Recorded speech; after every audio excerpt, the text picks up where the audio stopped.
Happy New Year. Happy New Year, bro. Happy New Year, man. What'd you get up to? Chilling with the family? Yeah, that kind of thing, you know. Just a quiet one. Yeah? Yeah, nothing too mental. What about yourself? Yeah, same, man. Same. Okay. Just living life, you know, chilling with my mum. Unfortunately, she had an accident, man, but yeah, she broke her shoulder, man. Wow. Yeah. How did she do that fall? She fell, yeah, had a bit too much to drink and she fell and broke her shoulder. Now she's just crippled in a chair, like. Oh my God. So I've, you know, been doing a lot of shopping for her and things like that, you know, making sure she's all right. But she's good, man. She's on the recovery, so. Okay. The Christmas cheer, it got good then. Sounds like you had a great time. Yeah, it weren't too bad, man. Okay. It weren't too bad. Well, Arsenal have had a shocking start to the year. Yep.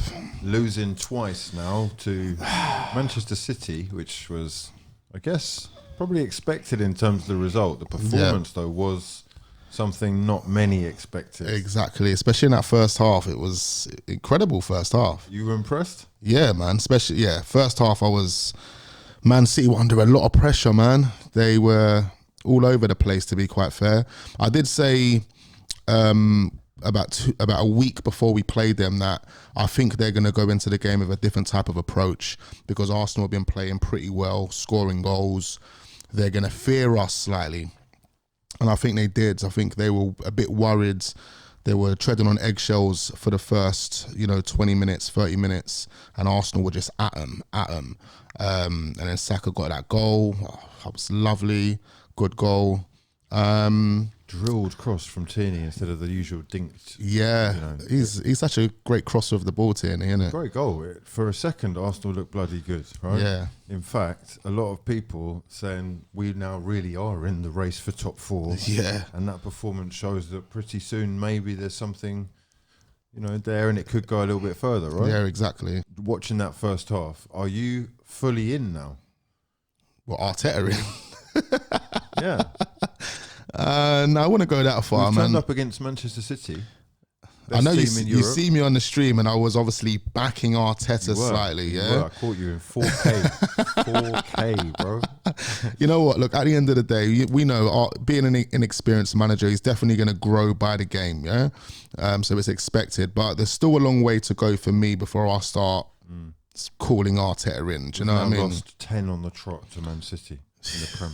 Disgusting. We used to look at, I don't know, like Norwich or something. Literally. 3 points.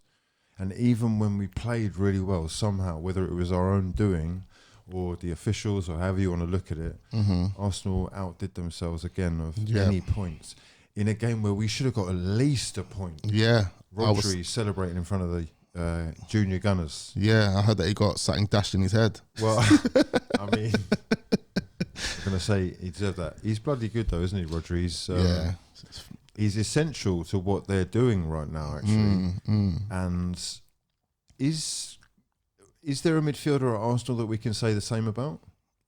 Granit Xhaka. Wow, it's mad, isn't it? Arteta in and Granit Xhaka is crucial to the team. God. Oh no, it's just bants, man. Obviously on the level of a Rodri, I don't think we have that. But that's what we need right now. But in all seriousness, Xhaka, he does bring stability to the midfield. Yeah, no, he does. Partey against City, and looked like this is the one. Yeah, no, of course they do have good moments and good games together. I just think we need a bit more. Well, we do now, especially because Thomas Partey, Aubameyang, I know he's not really involved, but Pepe, I know he's not really involved, but they've all gone to AFCON. Have you watched any of the games? No, I haven't, Okay, not bad. It's good for spotting like cheap talent, I reckon. Yeah. There's a lot of half-decent players there, yeah. Entertaining as well, chaotic, and much like the City game, the officiating can be a bit of a joke at times. Yeah, but anyway, Arsenal then played Nottingham Forest.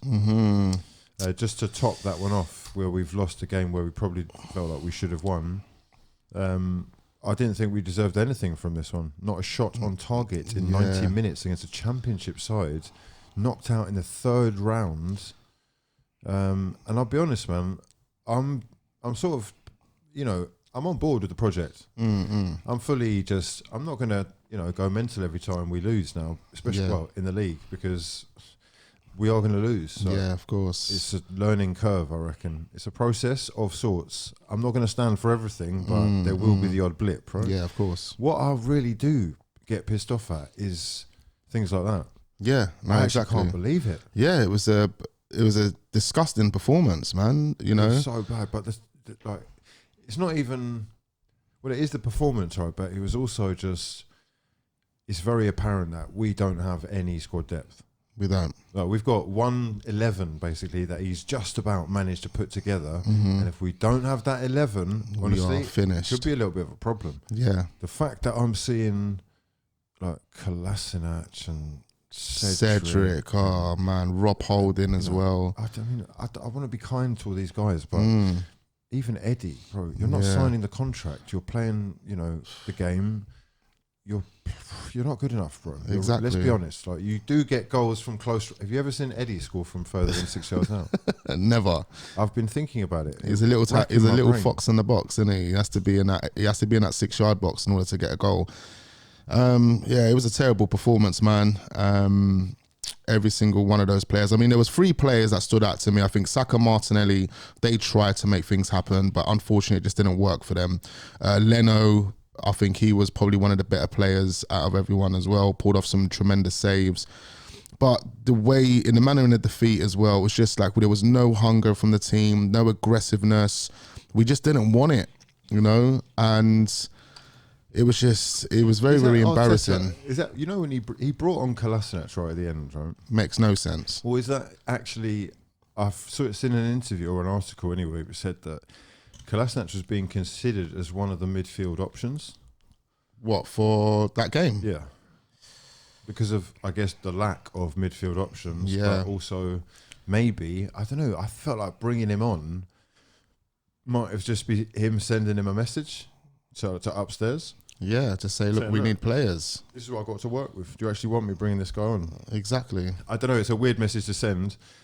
There are people that say as well that we don't need the distraction of another cup competition when we're so far in one. Yep. But honestly, we've got rich history in that. It's a good day out. Exactly. And it's a step back because we've taken 2 steps back since we've won that FA Cup, because we won the FA Cup. The following season, we got knocked out in the 4th round. Now we get knocked out in the 3rd round. I mean, the sort of sensible side of me says, I don't care. Is it that important?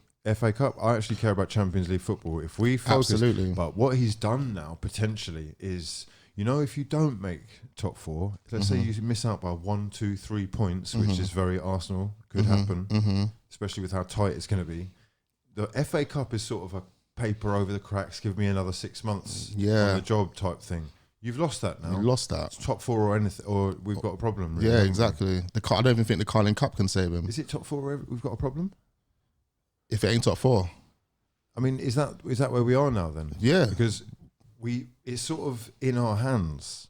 Not even sort of. It is in our hands. Yeah. If we actually beat Tottenham, especially, finishing in the top 4 is in Arsenal's hands. 100%. Every game is a final now. Then forget the FA Cup. You've got 18 finals left. Yep. And we've got some big games coming up as well. Let's talk about them. We've got Liverpool, a 2-legged affair, and it is a real shit sandwich. Because Literally. right in the middle, we are playing Tottenham. And the days are not spread apart that much, are they? We're playing Liverpool on Thursday.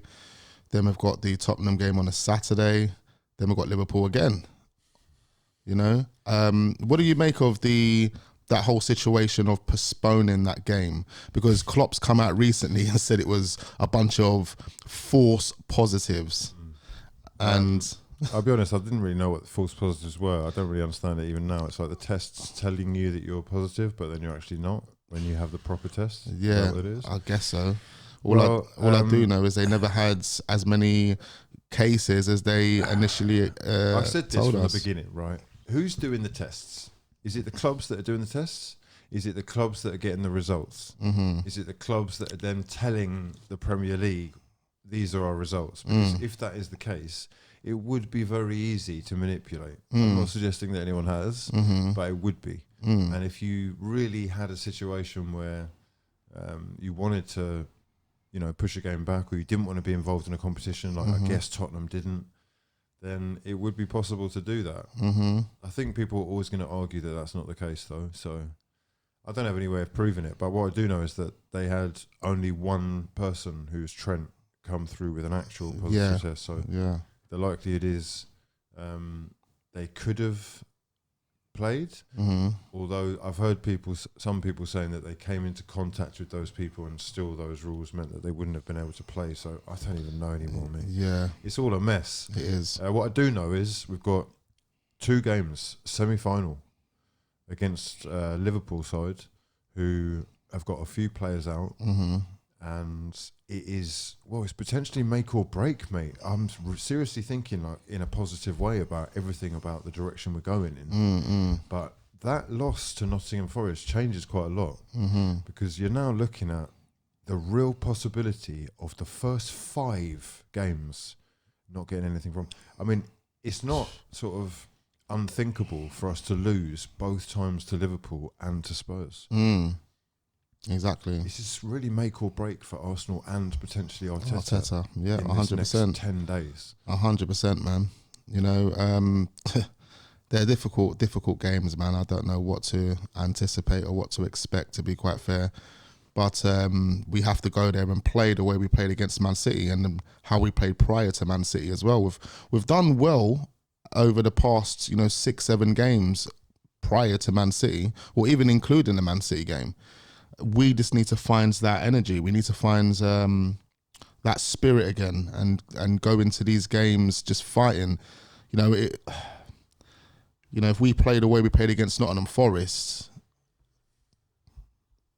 we're done for, man. Well, Nottingham Forest played really well. And they did. They turned up ready to fight, won every second ball, more aggression, more tenacity, more positive football. Yeah, literally. Taking men on. I mean, that guy Spence. What a player. He's only on loan to them as well, you know that? From where? I don't even know, but he's on loan and they're trying to get the deal, make the deal permanent. But there was a moment where he took on about 3 or 4 players and then Martinelli just gave him some dirty foul. Had to, innit? You can't keep mugging me off like this. Sorry, you got to calm down. No, literally. But even that, it sort of solidified the work that he'd been doing. The fact that they needed to put that kind of challenge in on him. He really put a lot of work in on that. A lot of work. But anyway, look, no more FA Cup to talk about. Can we beat Liverpool? If we go there fighting, I reckon we can. We can get a result out of them. I'm worried about who we're going to put out as a team. Yeah, we haven't got a midfield. We ain't got a midfield. We have lost so much weight, innit? We're literally anorexic in the middle of the park. Who is currently unavailable? Let's just go through them. So Thomas Partey. That is crucial. Like the biggest one, really, isn't it? Yep. So we've got Thomas Partey out. Is Gabriel suspended? Suspended, yeah. He should be suspended for that game. I think he got suspended. It's a yellow and yellow, so he probably gets a 2-game suspension, isn't it? So he's going to miss the North London derby as well. Oh, mate. So we are potentially looking at having to play who? Rob Holding and Ben White at the back. Hopefully Tomiyasu's back. I think he had a situation with the Roni. Okay. So he should hopefully be back. Mate, Tomiyasu was a big miss for Nottingham Forest. Cedric Suarez was absolutely getting terrorised by... It was awful, wasn't it? Brennan Johnson. Big up Brennan Johnson. The guy he took him to the shop about 30 times. I think Cedric's still at the shop. He's still there looking at what bottle of water he wants. How has this guy got a 4-year deal? Doesn't make any sense, but there is some positive news that Atletico Madrid are ready to take him off our hands. So, they are. Looking for a Trippier replacement. Yeah, Cedric steps up. Cedric, see you later. They're ready to make a loan move for him with the obligation to buy him as well. That's what Arsenal are trying to push for. Okay. I've got down here a list of the absentees for the Liverpool game. Aubameyang, obviously, is off with Gabonese national team, but he has, I think, has he got the Roni? He did. Yeah, he did a couple of days ago, isn't it? He's got the Roni again. Yeah. He's had it quite a lot, hasn't he? He's had everything. He's had malaria. He's got a weak immune system, hasn't he? Just okay. We got Balogun, who is joining Middlesbrough. He does his medical tomorrow. He's joining Middlesbrough. Okay, loan deal for Balogun. That's huge. Arsenal are potentially going to be paying some of the wages, but he is going to get game time because Chris Wilder's wanted him for a while now. He bid for him while he was at Sheffield United, yeah. So that's quite exciting. Yeah. I think Balogun's going to go to the Championship and prove a point, to be quite fair. Oh, that's great. That's great. Incredible. He is going to be coming back though, right? Yeah. He signed a deal till 2025. Yeah, he's definitely coming back. There's no option or anything. Because I just felt like when I saw him for the first team, he's not ready. But he is clearly way too good for the under 23s. I mean, we can agree to disagree on that one. I think you think he's ready? I think he is ready. I just think you know what it is. He needs games. You don't just get chucked in and then in your first game you do fireworks. You know, it's Martinelli does. Yeah, but did Martinelli do fireworks in his first ever game for Arsenal? Gabriel Martinelli made his Premier League debut against Newcastle in August 2019, coming on for Henrik Mkhitaryan in the 84th minute. And then 2 weeks later, he made his first competitive start for the club against Nottingham Forest. Okay. And he scored twice. Oh, did he? He did. But bearing in mind it is Nottingham Forest. That's what did we Nottingham lose? Forest, who we just lost to. Yeah, but Eddie Nketiah, who wants a new contract with game time. Yeah, and he can't even hit the goal, hit a shot on target. I know. You know, Martinelli's levels above Eddie Nketiah, but again, Balogun. I'm saying he's ready now. He's ready. He is ready. But he just needs. Will make a man. Yeah, 100%. It's physical down there, you know. But down there, the depths of. But you know what? Balogun's ready. He just needs a bit of confidence and a bit more, game time, and he would have scored some goals. Let's talk about the striking situation because Aubameyang being off. Well, he's sort of out of mind right now, isn't he? Yeah. We don't have him as an option. Just give me a short little. Do you think he's going to come back and play for Arsenal? Oh, I would like him. I don't want to send Aubameyang off the way. You're Aubameyang FC. I'm not Aubameyang FC, but I respect the player for who he is and what he's done for the club. Do you know what I mean? Okay. I feel like the treatment was harsh. I mean, if we compare what he's done to what Lukaku done with Chelsea, I mean, and he was straight back in the team. Aubameyang has apparently turned up late and you banish him from the squad. No, it's not just that though, is it? What's it really though? Well, I told you, I got a text message. My mate sent me a picture of him stuck in traffic. He's 15 minutes late. For the Tottenham game? He's late for the game, bro. Yeah, for the Tottenham game we're talking about, yeah? No, I hear that, but we don't know. North London derby, the skipper. Yeah, no, I hear you. Skipper. Wait, was that this season? No. That was last season, right? Yeah. So, punish him then for being late. Yeah, but non-negotiables. I mean, you're breaking too many of the non-negotiable rules. Yeah, no, and you're captain. If I don't make an example, actually, should I be making an example of you? Nah, you should be in bed with the captain.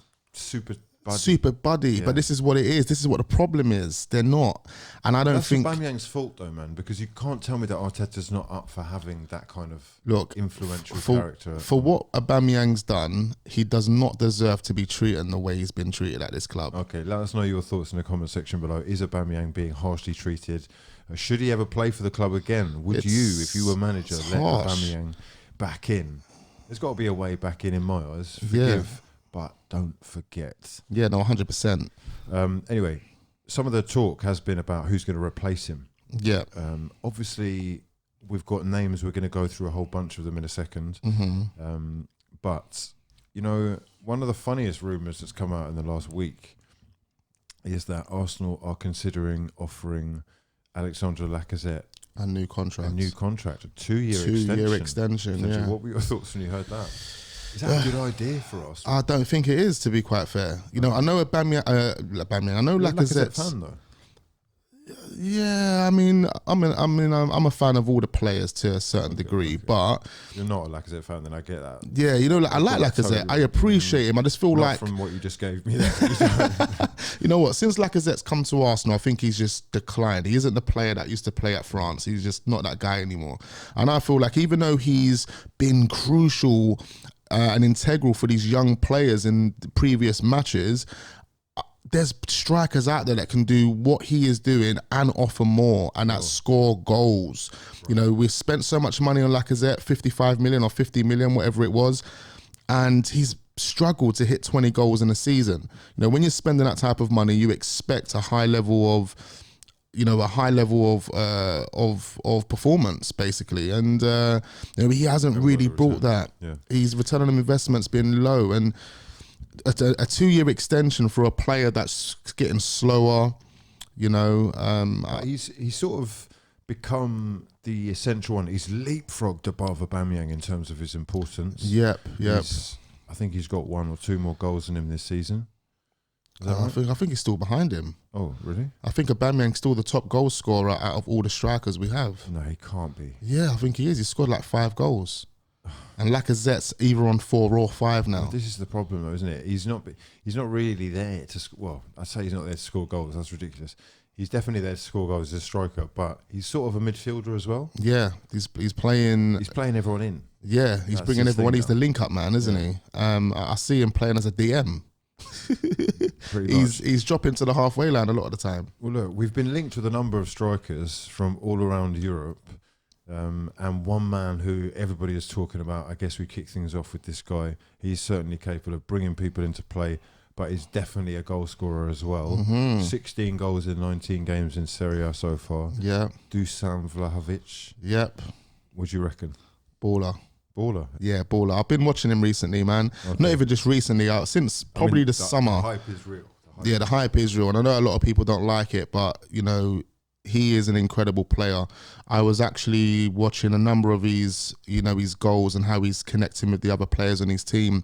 He's link-up players on point, flicks, the movements, the driving at defenders, picking up the ball from deep like Lacazette would do, but instead of just passing it and running, he's actually driving at your defence, and he can pick out a pass. He's seeing the pass before the pass actually happens. You know what I mean? He's mentally good.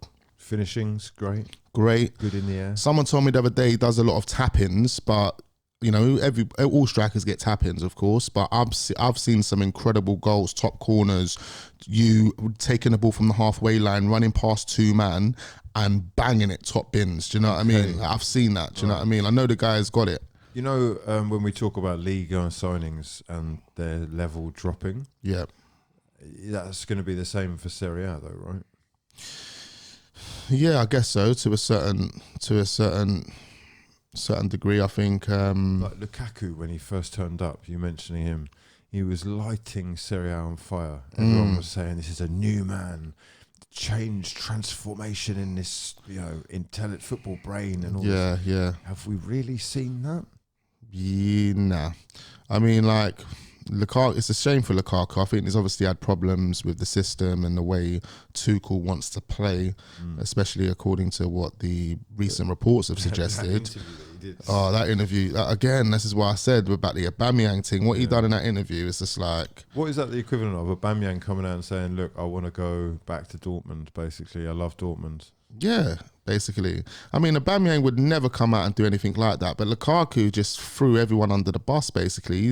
He basically disrespected Chelsea and the Chelsea fans in that interview, you know, and he's out in the next game playing. You know, Tuchel's like, don't worry about it. We don't want any noise. We just want to continue with our...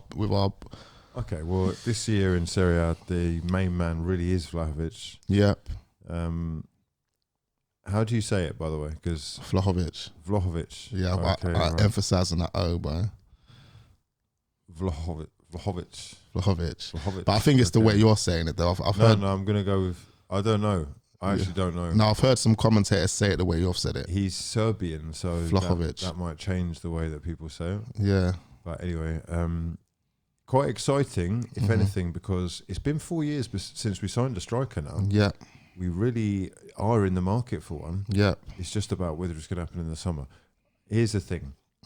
Are we being a little bit delusional by expecting this guy to come to Arsenal, especially if we don't have Champions League football in the bag? Mm-hmm.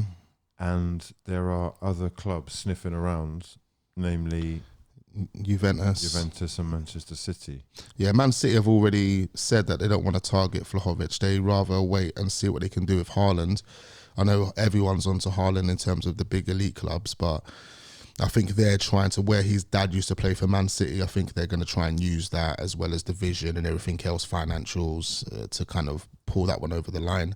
And he said that he wants to go to Real Madrid, though. Yeah, no, he has said that. And then there's talks to say that he said he wants to go to Barcelona. I mean, a lot of the information is conflicting. We don't know what to believe at this moment in time. But, you know, Pep Guardiola probably will or try and get that one over the line. The thing is, when City say we're not really looking at, or we're not really fussed about Vlahovic right now, or Vlahovic.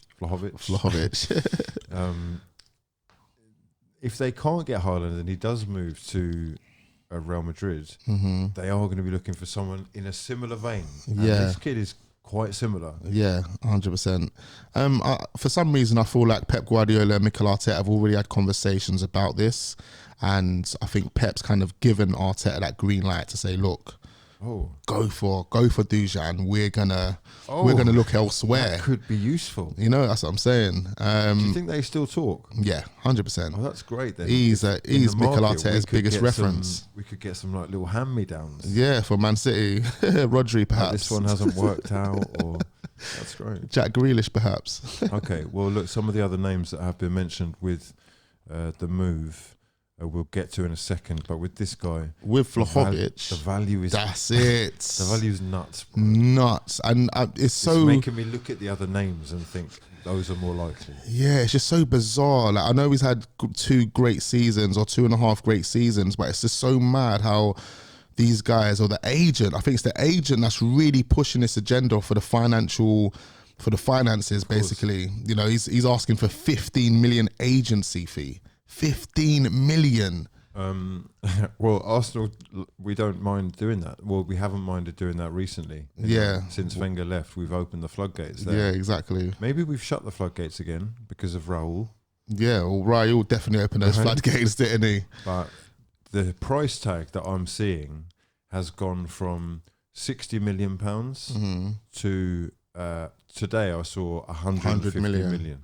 Yeah, but I think that was including the actual contract. Right. So basically, what according to what the reports are suggesting is that Fiorentina want about 58 million, Lucas Torreira, and that's them happy.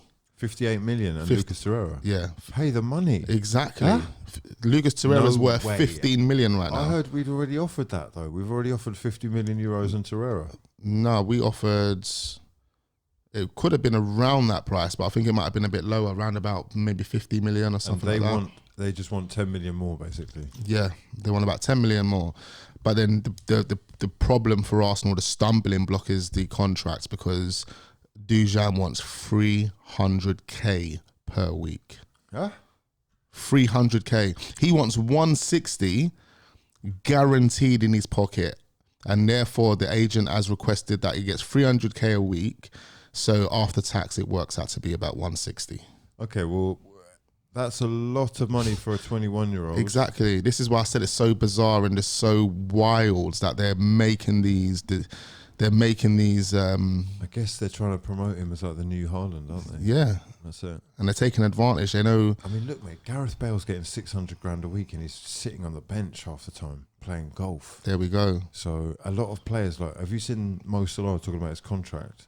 Yeah. He's basically saying Liverpool don't have to pay me crazy money, but they know what I want, and you know it's in their hands. I wonder what he wants.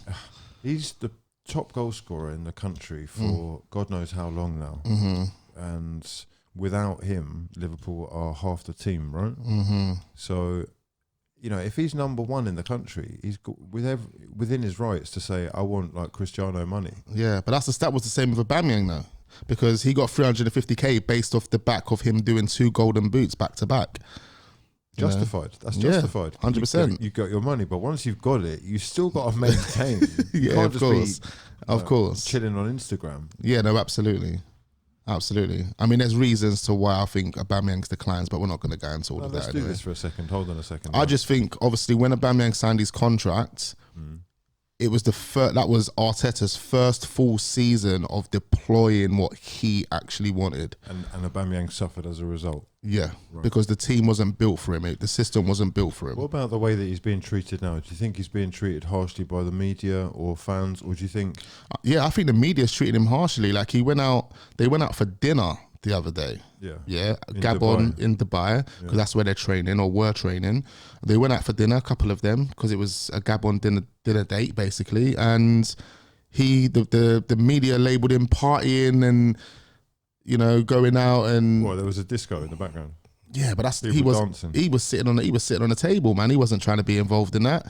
But the media pull it out. They like to say he was partying. And I was seeing comments like, "Oh, well, Aubameyang deserves it." Deserves what? This is the Rona.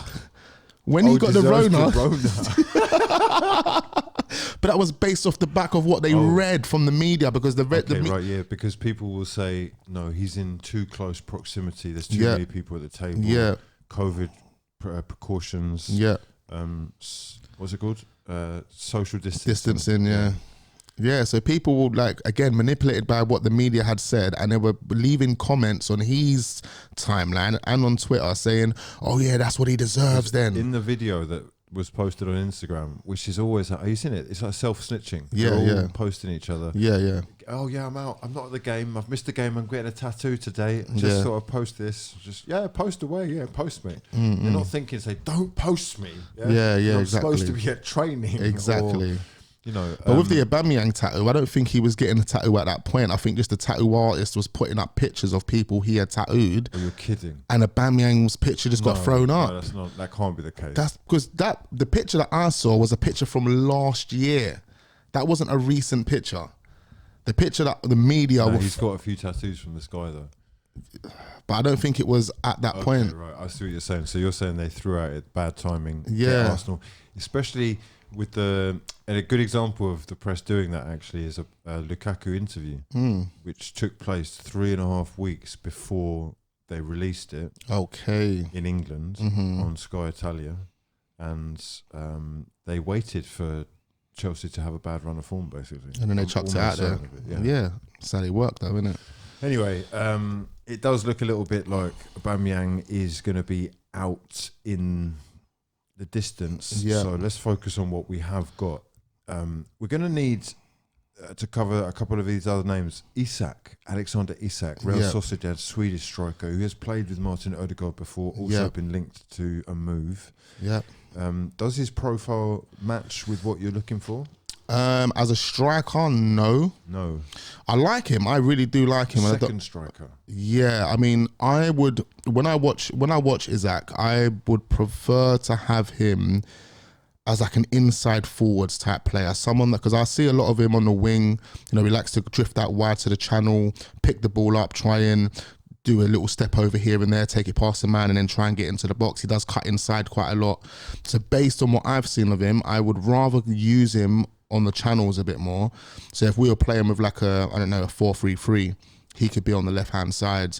We'll have Vlahovic, for example, as a striker, and then, Saka on the right, whatever it may be. That's how I would play him. But if we're looking at out-and-out striker, I wouldn't suggest so. What is it about him that you're not liking? I think it's, he's not scored many goals this season. That's what I'm saying. Is that what it is? But that could be form, and form is temporary. Yeah, no, of course. But I think the most he's got in a season is 17 goals. Last season. Yeah. In the season that he played with that's not bad though. 9 in 14 starts. Yeah, no, it's not too bad. Was that in the season when he had Odegaard? Yeah. Physicality wise, there's something that worries me a little bit with him. Yeah. He doesn't strike me as the strongest. No, he's not the strongest. But that is someone that Arsenal have been looking at anyway, apparently. Yeah. And it's about 70 million. How much?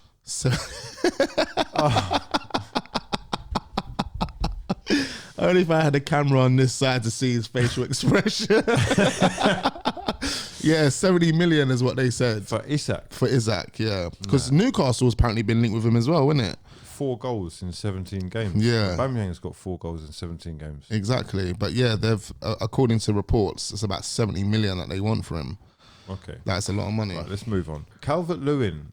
is on the list. Yep.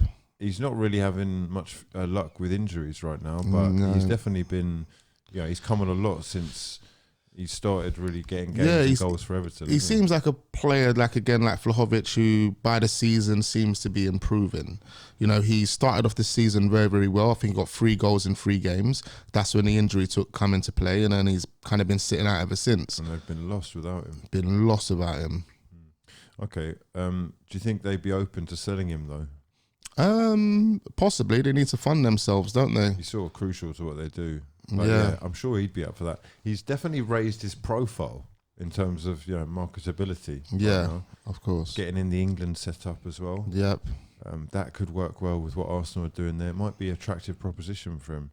Yeah, 100%. Anyway, another name you've got down on the list here is Oliver Watkins. Yes, Watkins. I like Watkins. Obviously, he isn't a big profile. Did you watch that United game? No, I didn't even watch it. Oh, was he poor? God. No, he got played in, right, on his left-hand side. Yeah. He's in on goal. Take the shot on your left. Didn't take it. He does the Ronaldo chop onto his right. Yeah. Cut onto his right. Beat Lindelof, like strength-wise. Yeah. And instead of side-footing it in from 6-7 yards, just past the hair, just pass it in the net. Toe poked it, hit the crossbar. Oh, sad. Oh, biggest moment of the game. Sad. I do like Ollie Watkins. I have seen him. The reason why I like Ollie Watkins is because he can bring other players into the game, but he can find goals for himself as well. And he's shown that this season. There was a goal that he scored earlier in the season. I can't remember who it was against, but it was a brilliant goal. Top he works bins. really hard. He does.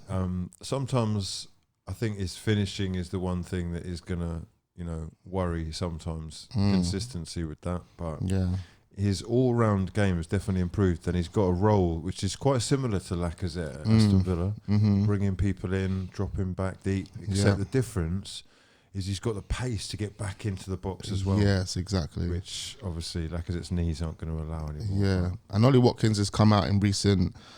Just before he joined Aston Villa, he had an interview and was questioned on who he would love to play for, and he said Arsenal.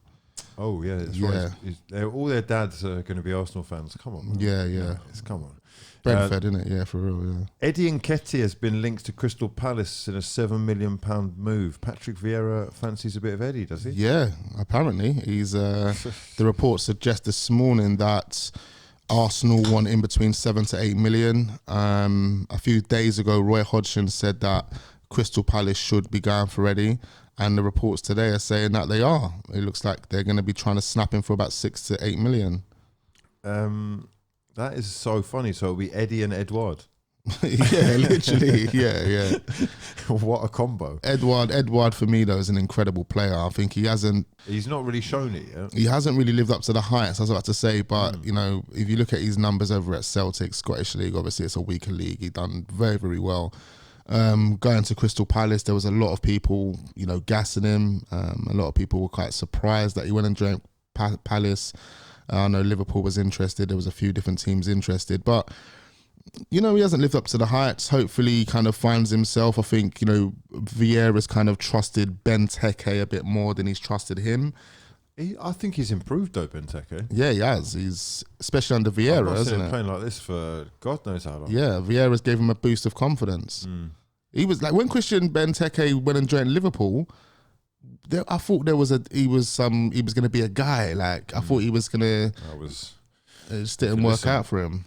One of the links that's being talked about today concerns Liverpool and Arsenal players. Saka. Bukayo Saka attracting interest from Liverpool. Yeah. Is there any truth to that? Is this going to be about them looking for another wide man? Yeah, I think they want to replace Sadio Mane.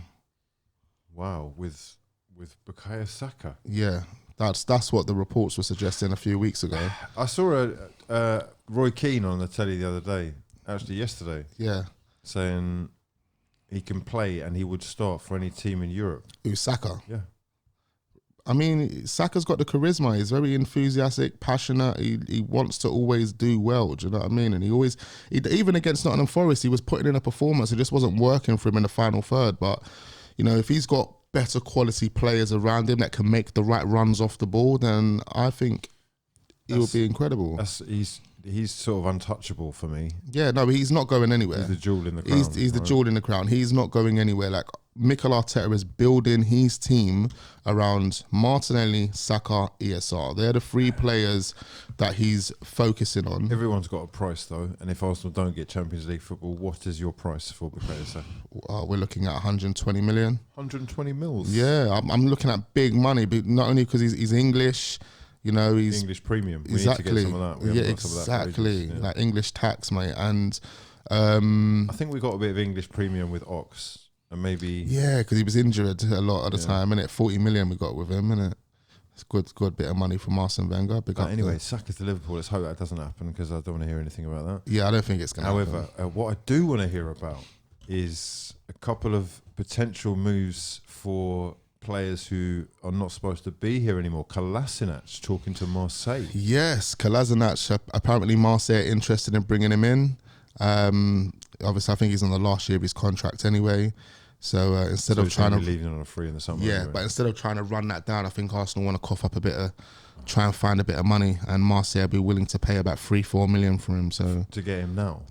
In January, yeah. So it's just like an ex-Arsenal exodus at Marseille. Yeah, they're taking all the and Saliba, who Arteta has said that he wants to have involved. Yeah, he wants him involved. He wants to integrate him into the team. I'm looking forward to it. Yeah. Exactly. William Saliba, he's already in the team of the season for in the French league. So he's doing bits, man. He's still got Mbappe and that sitting in his pocket, you know. Have Arsenal missed a trick though? Because we do need a midfielder, right? When we played Nottingham Forest, I think that night or the day afterwards, anyway, Ainsley Maitland-Niles completed his move to Roma and started. First game, Juventus. Yep. In their 4-3 defeat. Yep. He would have been an option. I mean, the last game he played, he got man of the match. It's an odd one. What do you think's gone on there? I don't know. It takes me back to the Aubameyang situation. I know we've passed it, but rumours did have it that Aubameyang and a few others, the reason why they've kind of been dropped from the squad and what the non-negotiable actually was the Rona, getting yourself vaccinated, and because they refused to get vaccinated, they got dropped, and that was the same with Maitland-Niles. Now, in what I do know with Italy, they don't expect you to get vaccinated. That's not true. No, my boy's just gone there for a holiday. No, but this is the thing, man. I don't know. Okay, right. Someone can confirm this for us, but in Italy, they're trying to make it the case that you can't play if you're not vaccinated. Okay. And they've just had to convince, I think they've finally convinced Chris Smalling to get his done because he was being funny about it for ages. Yeah.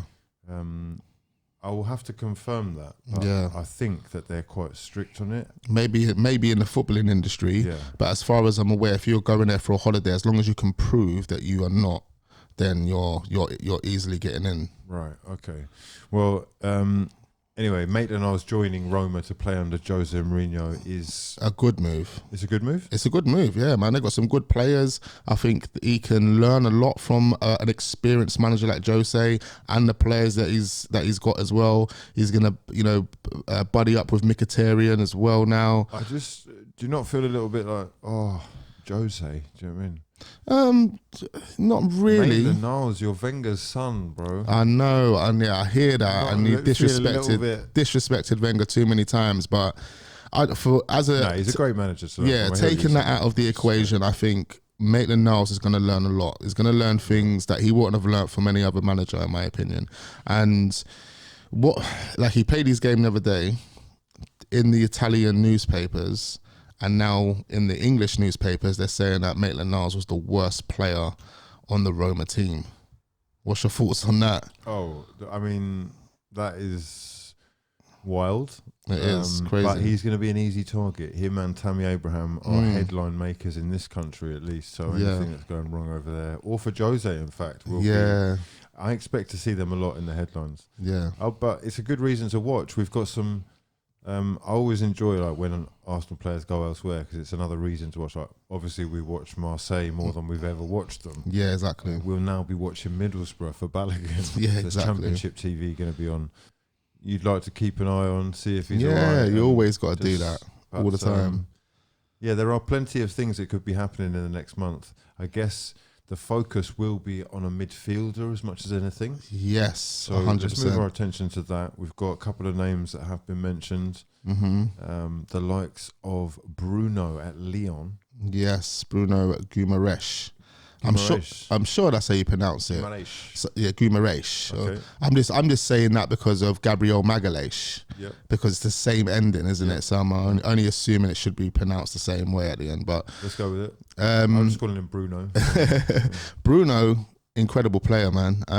You know, a lot of people have said to me they see, you know, Fabregas in him, you know, that type of centre midfielder. Someone that likes to get forward, help defensively, someone that's got great link up, can create opportunities to score.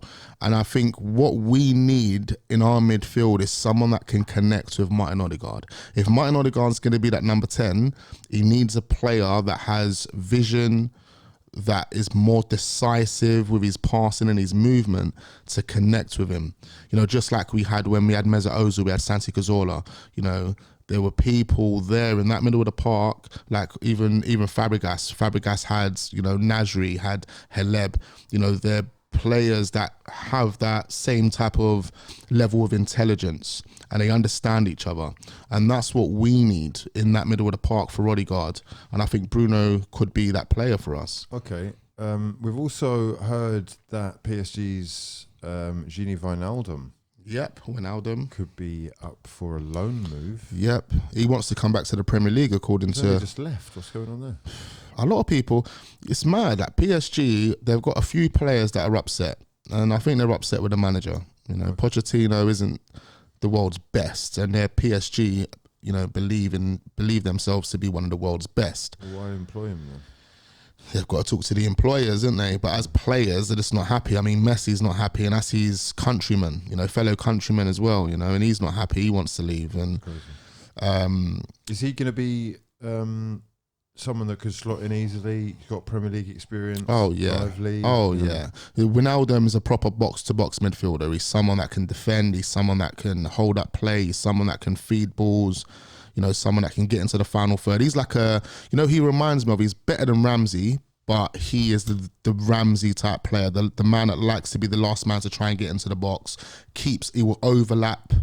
He will overlap his players centrally. Have you heard about these Wiltshire and Ramsey rumours? Yeah, well, Wiltshire, apparently Mikel Arteta squashed that rumour and said, look, we're not going to be offering him no contract. I think a team in... you wouldn't be up for seeing Wiltshire back? Well, he's looked good in training, but... Yeah, I mean, like, you know, you get to watch a little 2-3 minute training videos. He's looked good in there. He seems like he's up for the physicality of it, and, you know... Cheeky little 3-month loan for short term. To the end of the season, pay as you play. Yeah, exactly. To the end of the season, we're going to need it. Get Jack back. Should we start a hashtag? You know, like, I know a lot of people are going to frown on it, but, you know, at the end of the day, with how slim we are in the middle of the park, I think it wouldn't hurt us to offer him a 6-month contract. Let us know what your thoughts. Are you up for seeing the return of Jackie Boy Wiltshire? Aaron Ramsey, has he passed it, or has he still got something to offer? He definitely looks good for Wales. Yeah, he's always looked good for Wales, isn't it? But I don't know. He's been injured this season. That's what's kept him out of the Juventus team.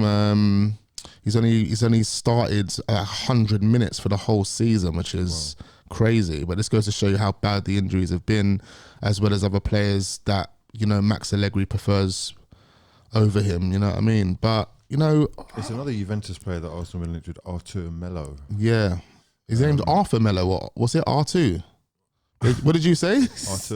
Arthur. Is that you pronounce it, yeah? Yeah, I was just calling him Arthur. Arthur. I like Arthur. You know, I like Melo as well, but I think he's more of a defensive-minded player. I just don't think that's what we need. I thought he was like Iniesta. Well, from what I've seen of him, I haven't. The little one from Barcelona. Yeah, no. I thought that was meant to be the new Iniesta. I don't know about that. I mean, he looks good, but from what I'm seeing of him, and again, I'm only going off the highlights, and I do know the highlights don't show you everything, but as far as I'm aware, he's more of a defensive-minded player, someone that seems to kind of intercept, break up play, kind of start the transition and let everyone else do what they want to do with it. Do you know what I mean? I think we've got Thomas Partey that can do that. Granit Xhaka to a certain extent can do that. Intercept and break up play. he's getting dished out red cards.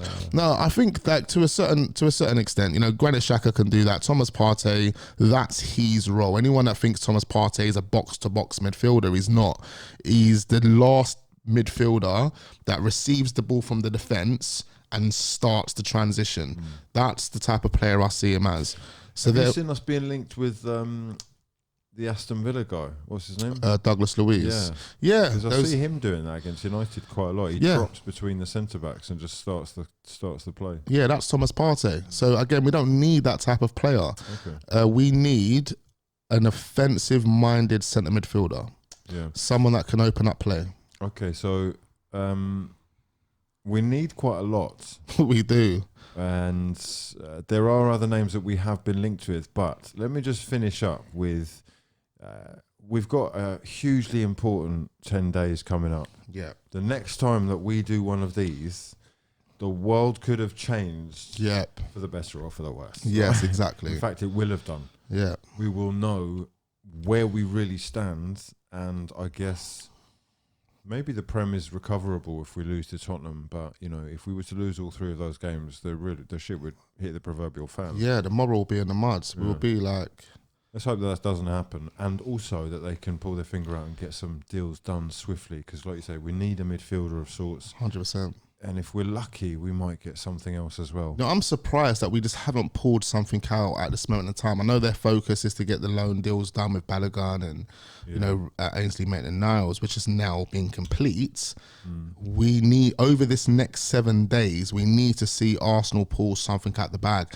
We don't want to wait till the 31st of January and then got to wait for that player to adapt. So let's get him in now. You know, would be best. It would be great to have someone in for the Liverpool game. Yeah, literally. There's a lot of players out. I don't know how we're going to put like a team together. You're going to be playing Charlie Patino in that game.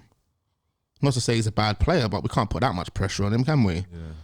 Anyway, let us know your thoughts in the comment section below. Please do subscribe to the channel if you are new, and we will see you in the next one. For now, though, we've been the Arsenal Agenda. Jeez. Come on.